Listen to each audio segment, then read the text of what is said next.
There's no feeling more intense than starting over. If you deleted your homework the day before it was due, as I have, or if you left your wallet at home and you have to go back after spending an hour in the commute.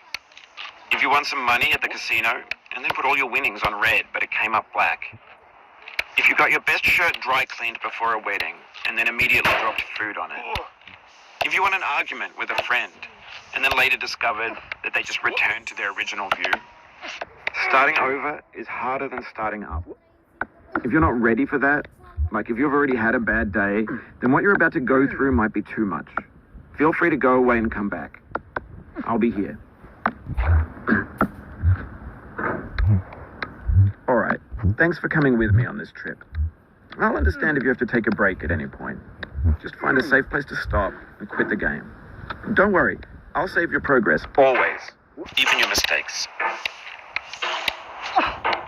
This game is a homage to a free game that came out in 2002, titled Sexy Hiking. The author of that game was Jazzuo, a mysterious Czech designer who was known at the time as the father of B games. And B games are rough assemblages of found objects. Designers slap them together very quickly and freely, and they're often too rough and unfriendly to gain much of a following. They're built more for the joy of building them than as polished products. In a certain way, Sexy Hiking is the perfect embodiment of a B game.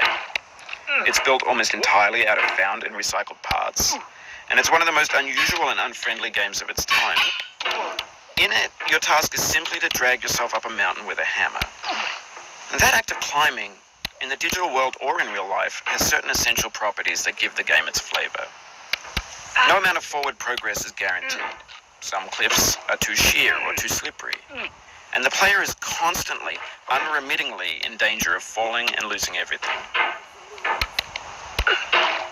Anyway, when you start Sexy Hiking, you're standing next to this dead tree that blocks the way to the entire rest of the game. It might take you an hour to get over that tree. A lot of people never got past it. You prod and you poke at it, exploring the limits of your reach and your strength, trying to find a way up and over.